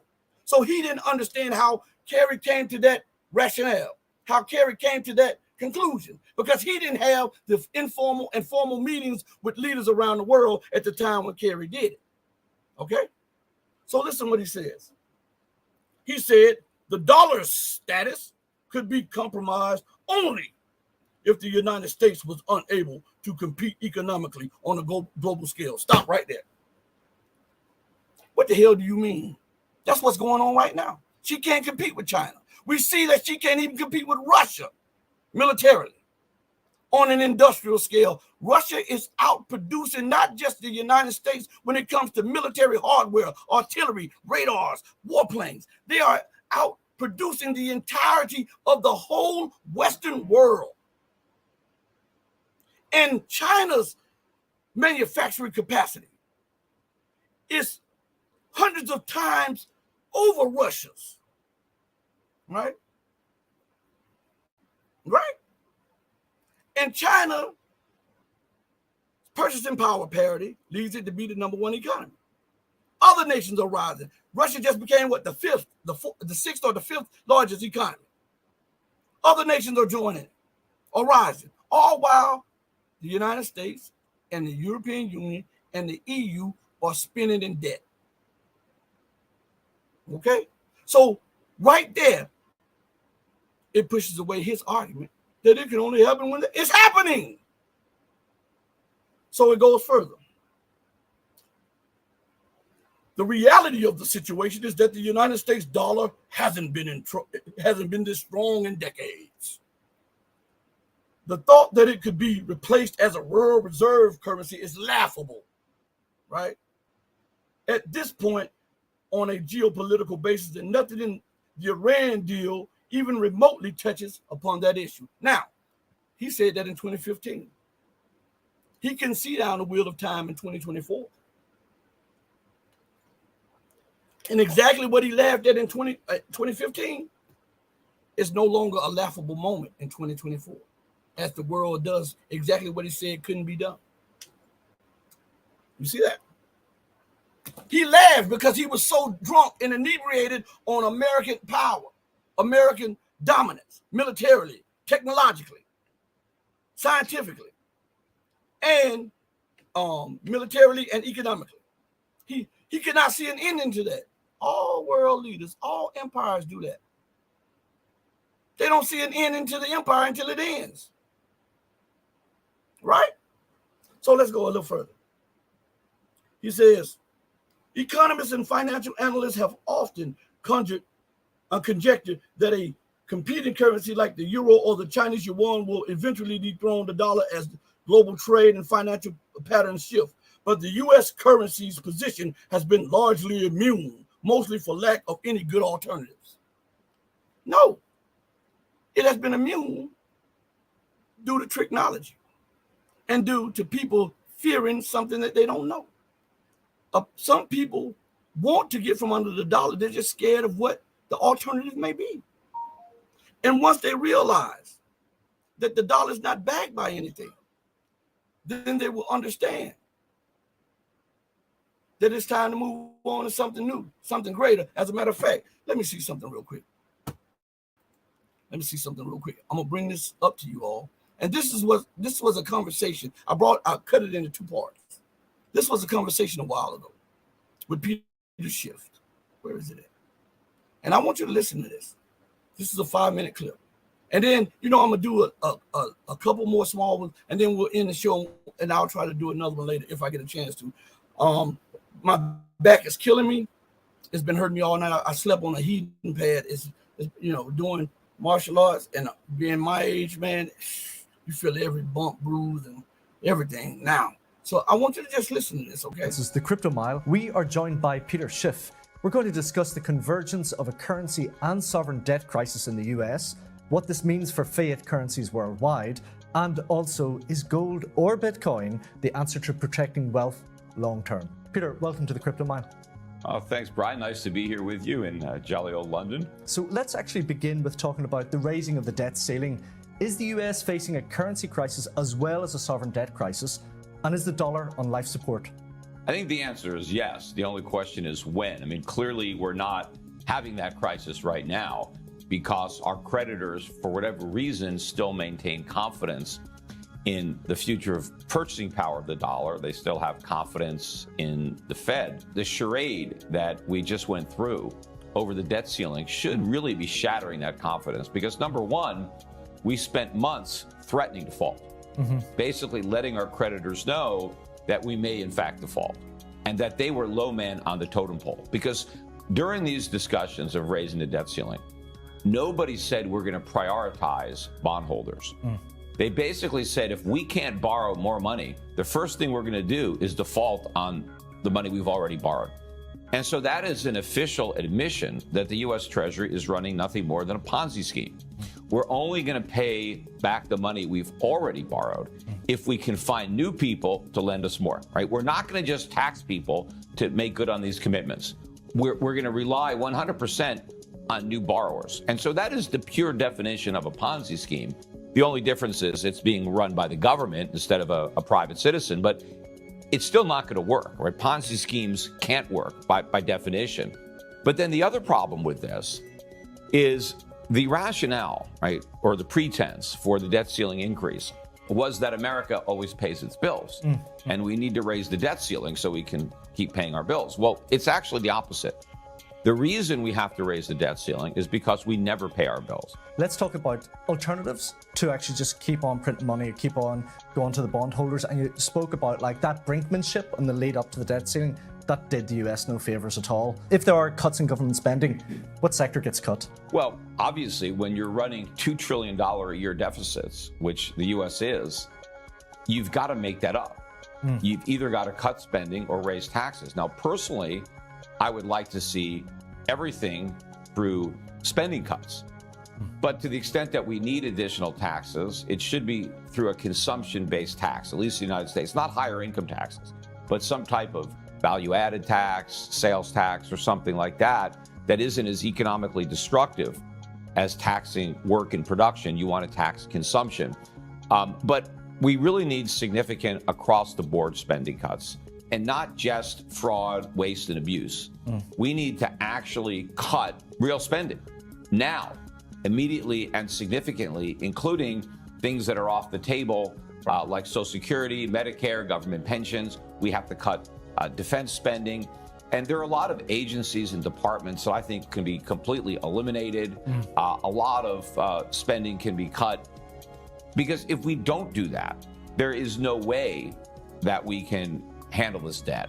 In fact, even if we do that, I still don't think we can handle it without a restructuring of the debt, which means that we have to tell our creditors, honestly, that, we owe $32 trillion. We cannot pay it back. The taxpayer just simply doesn't have the resources to make good on these commitments. So we need a restructuring here. We're not going to give you 100 cents on the dollar, maybe 50 cents on the dollar. I don't know what the number is. Okay. But owners of U.S. treasuries around the world need to experience some pain along with everybody else, because I don't think the American voters are going to put up with the government saying, you're not going to get the Social Security benefits we promised you, but the Chinese are going to get 100% of what we promised them on their treasuries. I think everybody is going to have to take a haircut to avoid a crew cut, and that would be inflation. Because once you recognize that the debt is unpayable, the only question is, how do we, default on it or restructure it? We can do it honestly, the way I would like to do it, which would actually be better for everybody. Or we could just print money until the money has no value and we have runaway inflation, in which case our creditors will actually be worse off. I would rather get back 50 cents on the dollar, but have the dollar maintain its value, than get back all my dollars, but have them lose 90% of their purchasing power or more.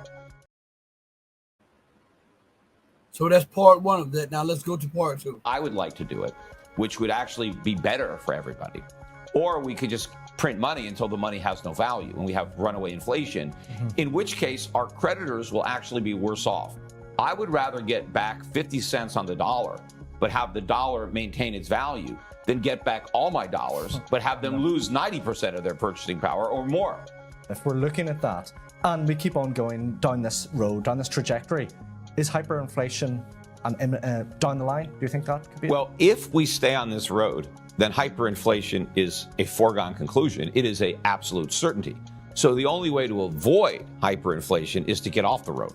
But the question is, when do we turn off? How long do we wait before we change course? Like hyperinflation of Argentina and other countries around the world, that means something to those citizens. But hyperinflation, the US dollar, well, that's global. Oh, yeah. What does that look like?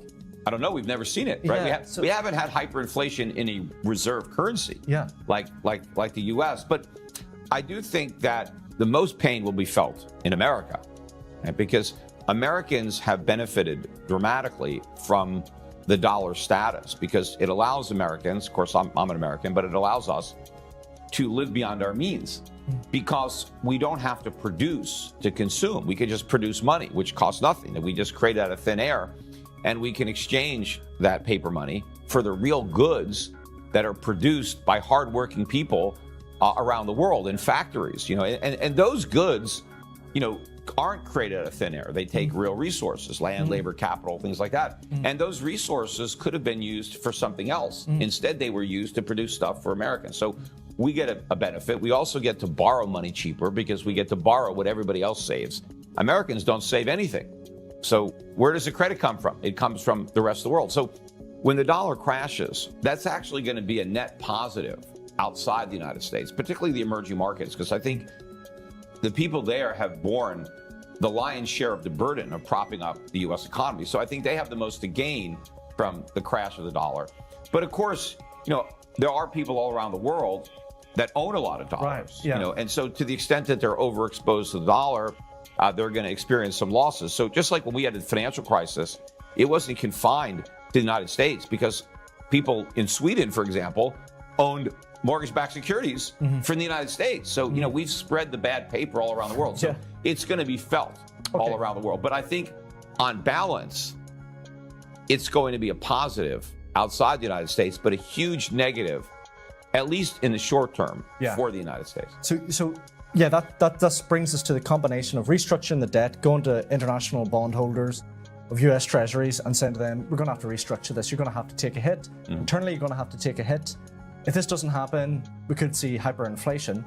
But then let's bring in what happens with gold, what happens with stores of value in this environment, in this macroeconomic environment. Well, I think no matter what, gold's going up. I mean, obviously, under hyperinflation, that's when it goes up the most. Yeah. And I hope that we avoid that. I mean, I own a lot of gold and gold stocks, so I would personally benefit as an investor from that. But I don't want that to happen. I would prefer an alternative course. But even devaluation, default, I think is going to be bullish for gold. Because I think gold is going to emerge either way as the preeminent store of value safe haven. And I think that the dollar's status as the reserve currency is going to be lost. Okay. And then the question is, what is going to replace it? And a lot of people think that the dollar status is not at jeopardy because they don't see a viable alternative, but they're looking in the wrong place. They're looking at, sterling, or they're looking at the euro, or they're looking at the yen or the RMB, and they're saying, hey, those currencies aren't ready to be the reserve. And I would agree. Right. We don't need another fiat currency to act as a reserve. We need real money. We need gold.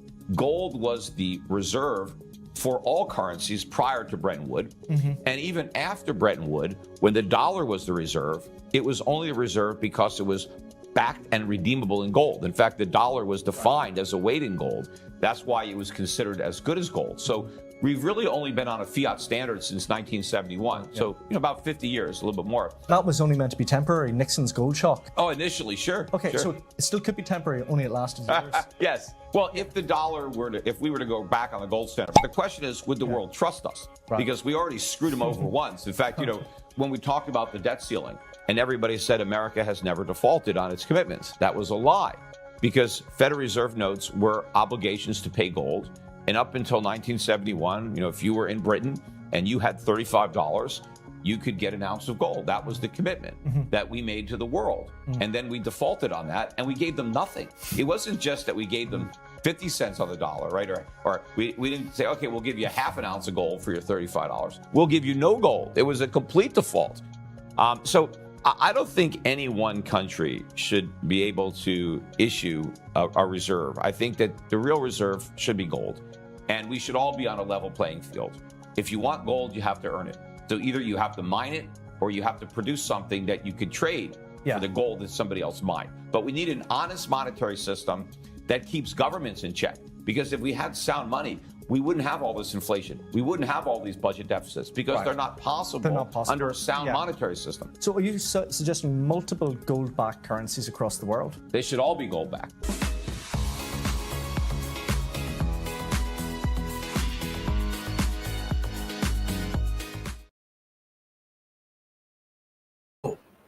Again, what does this have to do with NATO? What does this have to do with the United States?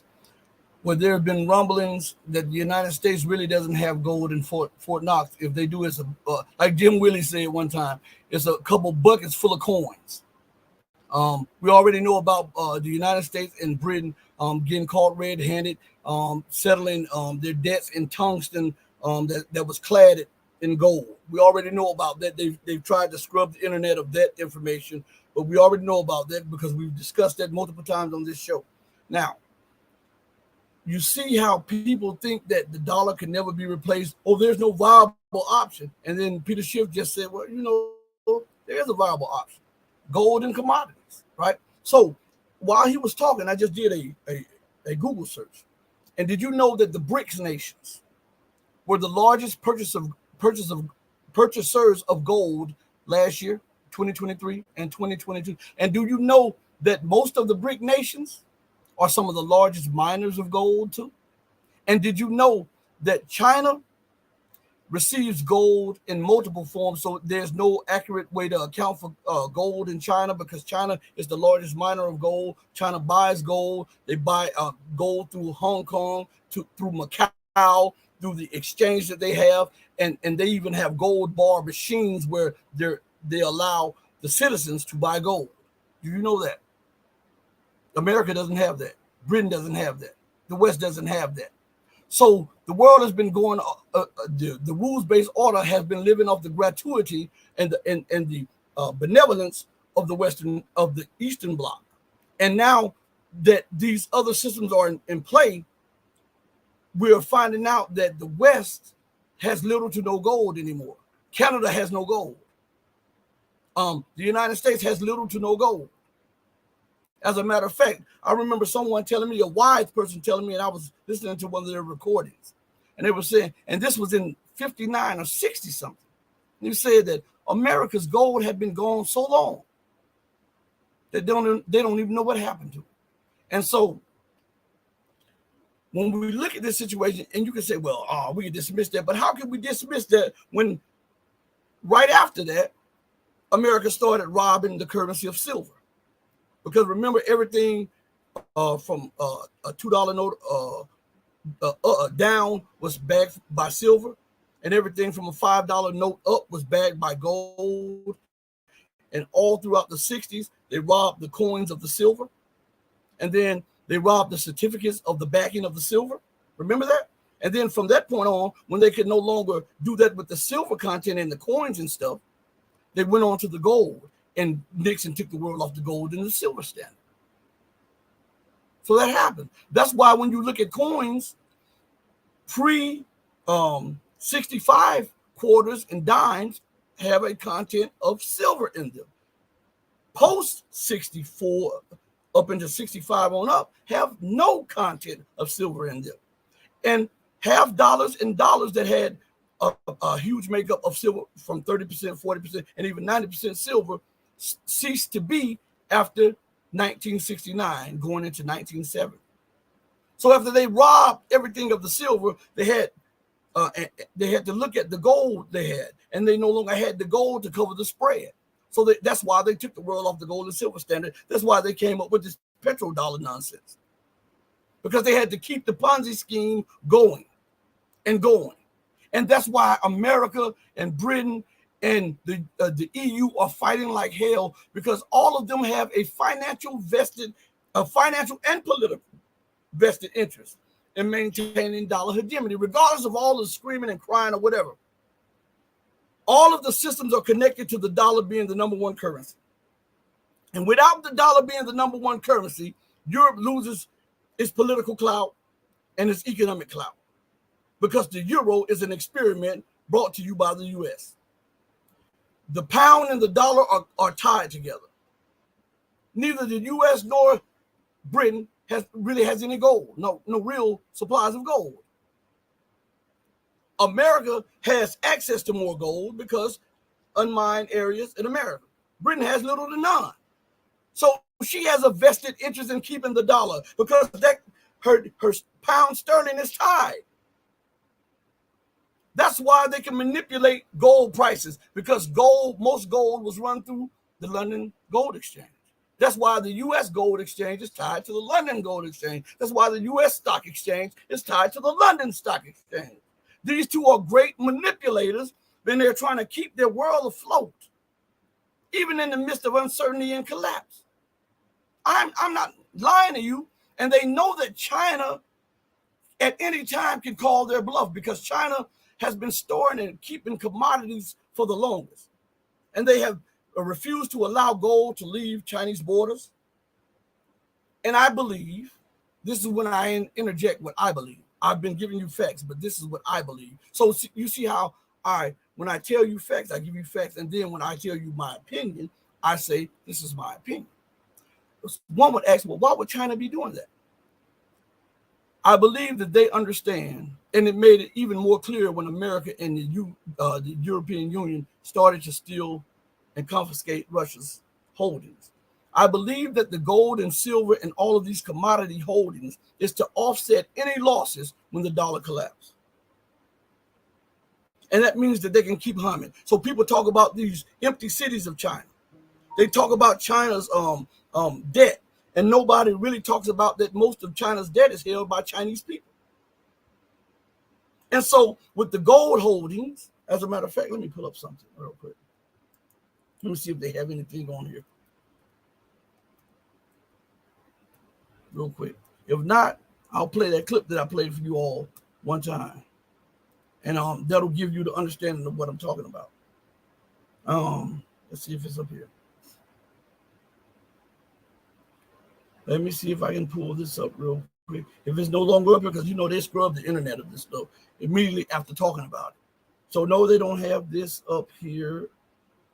So what I'll do, I didn't mean to do this. This is going to take a few minutes, so everybody be patient with me. I'm going to replay this clip that I played for you all a while ago, and it'll show you, and it'll bear witness to my perspective on things about why China is holding this gold and why China is falsely reporting the amount of gold that it has. It is preparing for the United States. Remember, Donald Trump said when he was the president that we ought to confiscate China's holding and we ought to keep it as repayment for that thing, you know, that thing that they put everybody in the house and wouldn't allow you to leave, that thing that they said you needed shots for, you know what I'm talking about. I won't say it because YouTube have already suspended me multiple times on that. But Donald Trump, as president, said that China owed the world, and China should be paying the U.S. and the West reparations, and they should consider confiscating China's holding and reneging on the debt. He used that as a linchpin of the United States nixing its debt with China.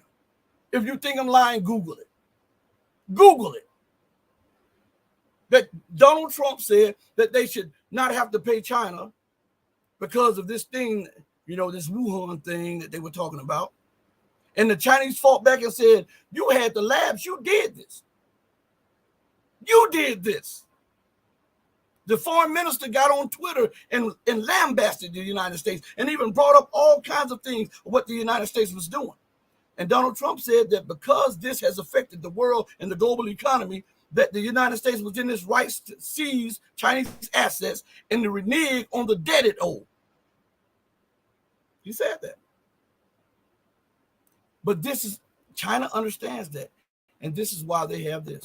Gold is some useless, inert asset, right, whose heyday was in the 19th century, as irrelevant to modern finance as the horse is to transport. Maybe not. Today we return to a favourite theme of ours, and once I haven't looked at since probably 2019, and that is, how much gold does China have? And for those with short attention spans who don't want to watch to the end of this video, I'll cut straight to the chase. China has much more gold than it says it does. In fact, it has more gold than the US. Its enormous gold hoards are all part of its grand global reserve currency status designs.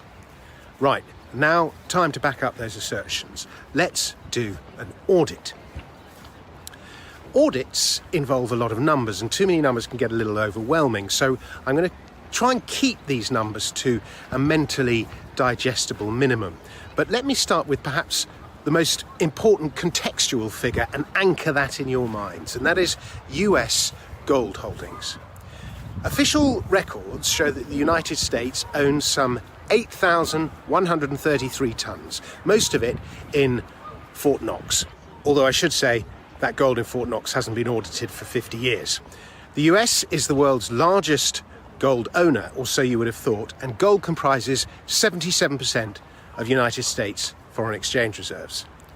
China's officially declared holdings are 1,948 tonnes, so about a bit less than a quarter of the US, and that makes up just 3% of its $3.2 trillion of foreign exchange holdings. The real number is, of course, much higher than that. China has been the world's largest gold producer since 2007. This past decade, it has produced about 15% of all the gold mined in the world. Last year, it produced 380 tonnes, which is about 20% more than the world's second largest producer, Australia. And since 2000, China has mined roughly 6,500 tonnes of gold, and more than half of Chinese gold production is state-owned. China National Gold Corporation alone accounts for 20%. So already, just on Chinese gold production alone, that official 1,948 tonne figure looks doubtful. Crucially, China keeps all of the gold it mines. Exporting domestic gold production is not allowed. And with reserves in decline at home, Chinese mining companies have also been buying assets abroad, across Africa, South America and Asia. And international production exceeded domestic production by about 15 tonnes last year. But as well as being the world's biggest producer, China is also the world's biggest importer of gold. It's hard to get precise import figures, but we do know that, for example, via Hong Kong alone, over 6,000 tonnes has entered the country since 2000. So if you add that to cumulative gold production since 2000, you get a figure of 13,200 tonnes. Whether imported, mined or recycled, most of the gold that enters China goes through the Shanghai Gold Exchange, the SGE, including the gold imported from Hong Kong. So SGE withdrawals, for which we do have numbers, can act as something of an approximation for demand. And it is possible to get numbers for SGE withdrawals. Since 2008, roughly 20,000 tonnes have been withdrawn from the SGE.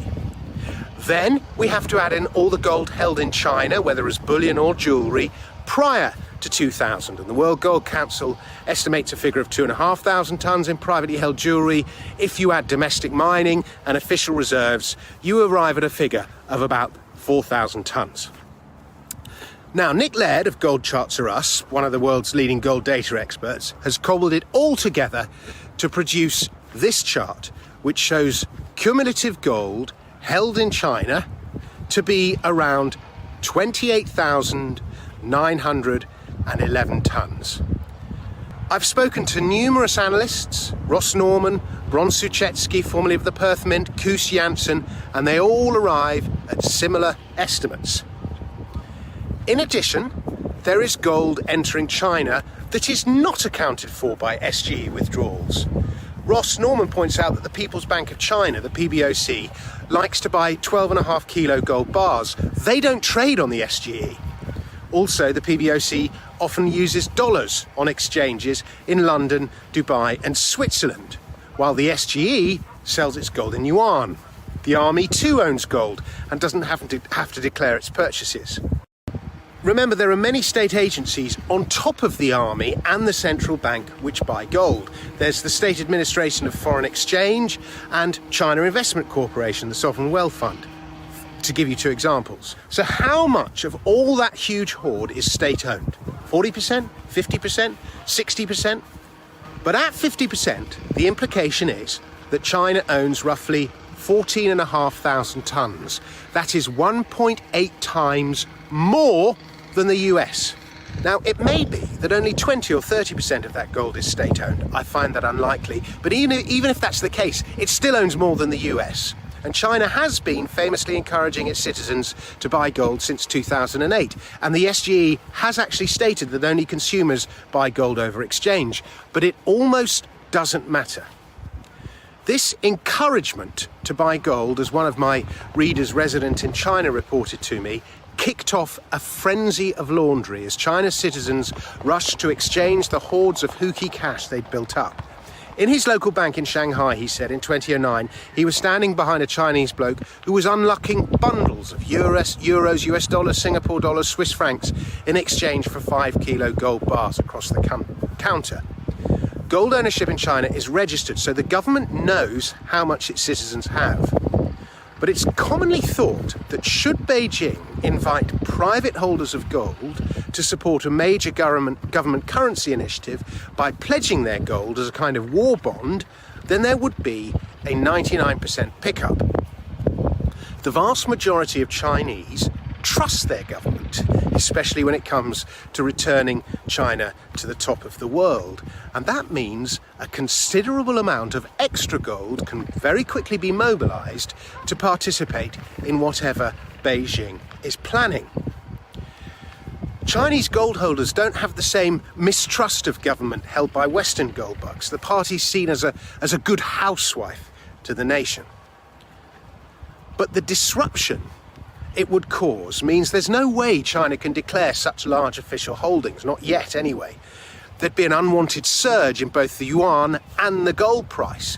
The government's $3.2 trillion of US dollar foreign exchange reserves would be devalued. And to declare that much gold would be a direct challenge to American supremacy, which China is, I don't think, yet ready for. Parity first, then supremacy. So for now, they follow Deng Xiaoping's doctrine of we must not shine too brightly until everything is ready.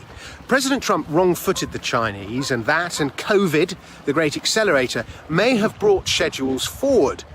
The Chinese President Xi Jinping is known as a man of destiny, and he may want the great ascension to happen on his watch.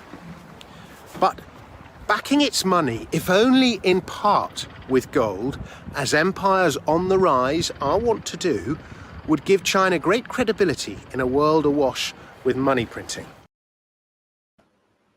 You know, one of the richest men in the world, Hugo Salinas, from Mexico, he had proposed and he had talked to some leaders in Mexico about backing the peso with Mexico's huge stores of silver. When they started talking about that, Lindsey Graham and the rest of the United States, including Trump, said that would be an act of war. I wonder, do you understand what I just said? Mexico citizen Hugo Salinas, Mexican, and some of the leadership of Mexico started talking about using Mexico's huge, because Mexico has huge silver mines and they have huge supplies of silver. And they started thinking about, because the peso was fluctuating in such a way, you know, and they were thinking about trying to bring online the peso being backed by its silver holdings and silver mines. And the United States took that as a threat to its national security. You know that? You can Google this. As a matter of fact, you can read some of it about what were the keywords? And this is in the Mexico Daily Post. And it says, initiative to monetize peso with silver in Mexico. You can use those words, initiative to monetize peso with silver in Mexico. And that is from the Mexico Daily Post. And also, if you go to King's World News and you search it, or you can search it through Google, about how they were talking about making a peso backed by silver. And the United States said that would be a threat or an act of war or something like that. I'm serious. So to show you that the empire has no clothes, from whether it be the United States, the UK, or France, even when Germany, a NATO ally, requested its gold back, for the life of me, why would Germany have to keep its gold in France? France said that at first France didn't want to return it. Then France said, we'll give you back the gold. It wasn't a lot of gold. And France said it's going to take 5 years for us to give you back that gold. 5 years for a few tons of gold. 5 years. That lets you know that they didn't have it. And what they were doing was leasing some of the gold out, just like the United States and just like the UK. And what the world is quickly finding out is that the empire and the emperor no longer has any clothes. And we're watching the empire run around the world naked, roughshod with the gun at everybody's throat. Everybody's the problem. Everybody's belligerent. Everybody's a threat to global stability, except the man that's parking the warships off other people's coasts, except the person that is threatening to bomb and initiate war against other people. Everybody else who is at home, minding their own business, trying to do what's in the best interest of their constituents, their citizens, and their national interests, are threats. It's not the ones who have bases around the world, who stock those bases with bombs, planes, radars, ammunition, artillery, warships, and all of that stuff with tanks. Those are not the belligerent ones that are thousands of miles away. It is the ones who are in their own land, in their own neighborhood, that are the insurgents, the threats, the terrorists, the militias, who are belligerent and illegitimate. And it is America, Great Britain, and NATO, the ones who are keeping the peace and trying to provide for humanity and global security. If you believe that, I want to sell you this house that just grew on my toe, and it's only $600,000, and it's a 30-bedroom mansion, if you believe that foolishness. On that note, I thank each and every one of you for joining me on the most powerful platform for truth, bar none, anywhere on social media, anywhere on the globe. This platform is your platform for education, elevation, and empowerment. This is the Red Pill Diaries. I'm your brother, your host, and your friend, Rashid. Know that I love you if you love truth, but know that the true and living God will always love you better. Until we next meet again, remember, do good to others, not because people are watching, but because it's the right thing to do. Remember to treat others as you would have them to treat you. That's a golden rule. If you love God like you say you do, implement the golden rule. On that note, stay strong, stay true, but above all things, stay righteous. Hey, mama, your baby boy Doug, I love you more than life itself. I'm out of here. Thank you, everyone.